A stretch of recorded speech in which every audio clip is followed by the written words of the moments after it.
Good morning and welcome to today's session where we continue to look at Longinus on the Sublime. And as mentioned in the previous session, this is one of those texts which had laid the foundations of Western classical thought, and on the Sublime is a treatise of which 1/3 is missing. And from the available manuscript, the central argument, the central thesis of this work seems to argue that the test of literature, the true test of any great art, lies in its power to transport the reader, the reader out of oneself, transport the reader to ecstasy. So, based on this central theme, based on this central argument, we find Longinus, who is arguably the author of this work. We find him bringing together a number of elements which would perhaps lead a text to this state of elevation, to this state where it attains the level of sublime, sublimity. So, one of the earliest definitions that he gives in this context is of great speech, irresistible magic of speech, which has the power to transport the reader out of oneself. And what Longinus seems to be focusing on is the moving power of literature, the great power that literature has to move one, to move emotionally, and he is departing significantly from, he is moving away significantly from the three major tenets which were considered to be the major objectives until then of literature: to instruct, to delight, or to persuade. And this is why Longinus has been seen as a significant influence in reshaping and redefining the purposes, the objectives, and the very intentions behind art forms and literary works in particular. And he also held the view that the true test of literature, great literature, can be manifested when the work has the power to please all and please always. So, there is a certain essentialization and universal elements that he brings in to argue that when great minds together from different parts of the world, from different situations, when they seem to agree on the importance and the centrality and significance of a work, it by default becomes a great work of literature. And when different people hold the same view, it's also seen as a kind of irresistible authority, that it seals the fact that the text is beyond doubt a great one, that it has the power to transport the reader out of oneself. And for these different kinds of views that he held, which was not really in vogue during the time when the text was written, the manuscript was written. In the modern times, Longinus is often considered as a classicist in taste, a romanticist in temper, and an idealist at heart. So, it was mostly the romantics who really began to admire Longinus' principles and also began to use them extensively from the 18th century onwards. And that's what we see in the way in which Edmund Burke in the 18th century began to redefine and refashion the ways in which the idea of the sublime could be engaged with. We had taken a look at the 5 major factors that Longinus had described about the 5 major sources of sublimity in literature. And if you look at these 5 sources, the first one being grandeur of thought, second one capacity for strong emotion, third one appropriate use of figures, nobility of diction being the fourth one, and the final and the fifth one is dignity of composition. And if you look at these 5 elements, and we can also see that it's divided into 2 different segments, and we also need to pay attention to the previous passage where Longinus argues that the sources of sublime, the sources of great literature, can be derived from 2 major factors. The first one being nature and the second one being art. If you recall the discussions in the previous session, he also strongly believed that even if there is inherent genius, even if there is inherent talent, unless it is steered towards perfection, unless it is nurtured with proper counsel, it may go wayward and reckless. And this is something that he continues to press upon. This is something that he continues to underscore in these 5 sources as well, by dividing them into 2 different segments: sources which are part of nature and sources which are part of art, sources which are there inherent as inbuilt qualities and things which needs to be nurtured. So, here we can see that the first 2 elements, grandeur of thought and the capacity for strong emotion or vigorous and spirited treatment of passions, these 2 are part of nature. These 2 are inherent emotions which are part of personality, part of the way a person has been shaped, a person thinks, and something which he gives out from his internal being. And the next three are part of art. Those are the things which can be trained, those are the things which need counsel, those are the things which can be further perfected with training, with advice. And the next three being appropriate use of figures, nobility of diction, and dignity of composition. And here notably, Longinus breaks with prevalent traditions in three major ways. And this needs to be seen in the light of the other important works of those times, particularly Aristotle's Poetics and Horace's Ars Poetica. And given that these three texts, Poetics, Ars Poetica, and on the Sublime, that these three texts had laid the foundations of Western classical thought, it's important to see how Longinus departs significantly from the prevalent traditions. First of all, he focused on the idea of the transport. The power of literature, the significance of literature was not to be evaluated on the basis of whether it persuades enough, whether it instructs enough. Now, I also want you to recall, I also want you to think about how Poetics and Aristotle and other classical traditions looked at literature, about the significance of catharsis, about the significance of purifying a person, one's emotions, and making one into a better person. So, we did not find Longinus doing any of those things. He only talks about the power of the sublime to transport the reader out of oneself. It's about ecstasy, it's about the supreme kind of enjoyment that a literary work gives, and this is completely devoid of any kind of moral compulsions. This is completely devoid of the kind of greatness, the kind of grandeur that the other traditions believed that a perfect reader or a perfect writer should have. And secondly, he did not limit the number of metaphors to be used, and this is something very significant because Longinus was also writing during a time when rhetoric was seen as the most supreme form of articulation, and aesthetics and the other things came very, very below that. And art for any kind of enjoyment, for the sake of enjoyment, that was not seen as something very productive. And for a long time, the validity of art, the validity of a literary work, it also depended on how much a work had the capacity to transform a person into a better moral being, into a higher moral being. So, here we find Longinus departing from these prevalent traditions and focusing on things that need to be done. If there are certain things which are required to transport the reader out of oneself, then Longinus did not think it fit to put restrictions on the style or the kind of language to be used. So, unlike the prevalent tradition which focused on the rhetoric, we find him not putting in any limit on the number of metaphors, and also he sees no merit in faultlessness. It's not a flawless kind of work that Longinus is appreciating. In fact, he is very, very attentive to the flaws which are part of major classical literature, and he finds that as a part of human rendition. He finds that as part of the genuineness that is part of writing, part of articulation. To quote his own words, correctness escapes censure, but sublimity commands positive reverence. It's for the same reason that Scott James, one of the modern critics, he identified Longinus as the first romantic critic. We also need to be attentive to the ways in which Longinus shares certain things with Poetics and Aristotle. And there are two things we find that he shares with Aristotle's idea. There are two things where we can find this resemblance. One is in the art of rhetoric, and the second one is in the scientific approach. But at the end of it, though he appreciates the significance of rhetoric, and though he is all for a scientific approach, which also means a systematic approach, an approach which can be broken down and understood in different steps. That's what we have in mind when we talk about the scientific approach.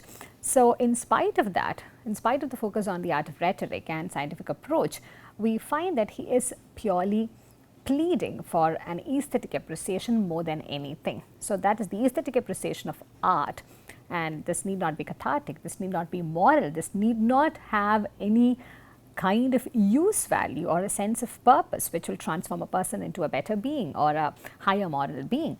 It is purely for aesthetic appreciation, and this makes Longinus more romantic.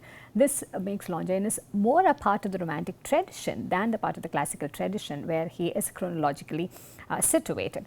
And he is also arguing for, he is also allowing for the transcendence of all kinds of rules. He does not find that it is important to stick to certain rules in order to produce great literature. As long as literature is transporting the reader out of oneself, as long as it is reaching the level of the sublime, even if certain rules are flouted, it really does not matter. And he in that sense becomes one of those earliest persons to measure literature by spirit rather than by form. And we find most of the great artists and literary masters also following this. For instance, Shakespeare, when he started writing, we find him not really adhering to the prevalent tradition. He is flouting the rules of classical unity, and we also find him using the stage techniques which were not really in vogue during that time, and making that itself as a sort of a trendsetter.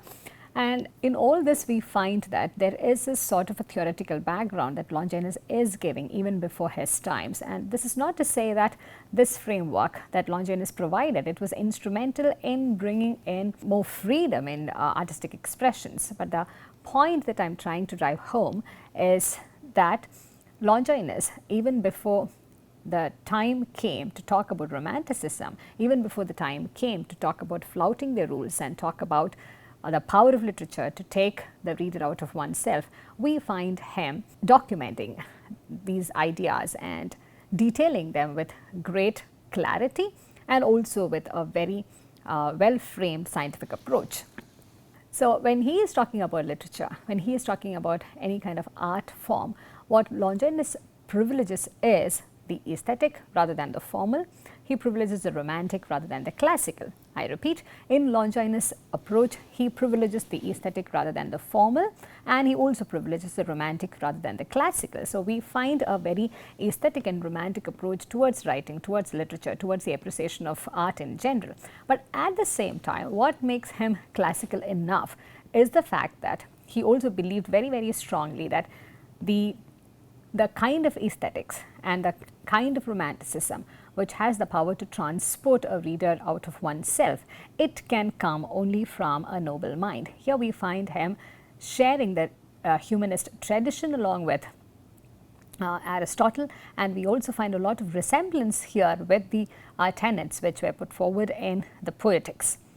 And he also, as we have already noted in the previous session, he also believed strongly that the great soul can produce great speech. So, there is a connection here which is being made between the author figure and the kind of works and the kind of elevated works that he or she produces.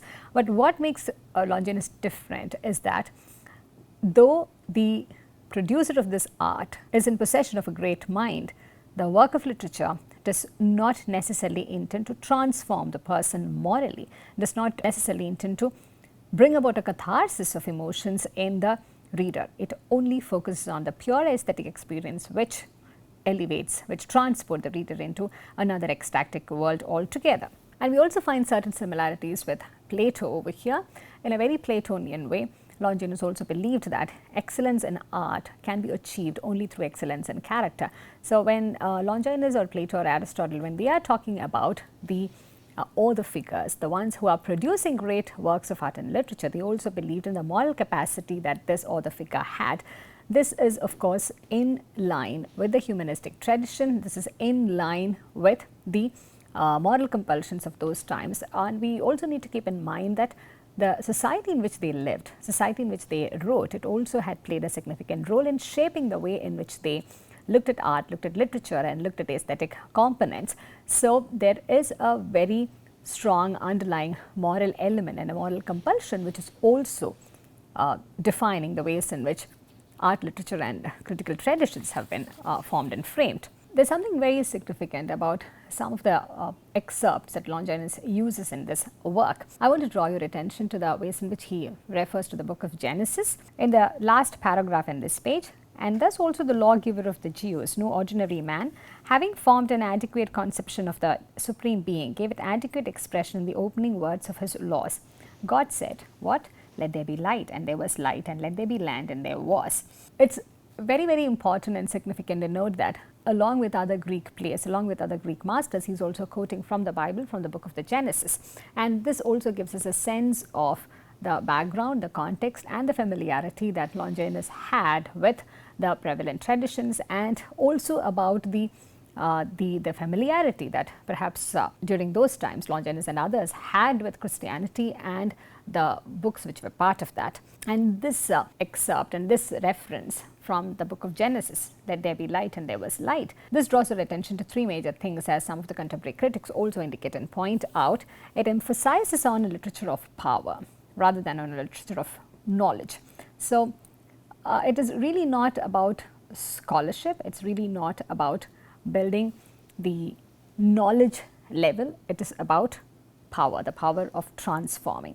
And secondly, he is also arguing that the effect of great literature, the effect of great artwork, it is not achieved by argument, or on the contrary, it is achieved by revelation.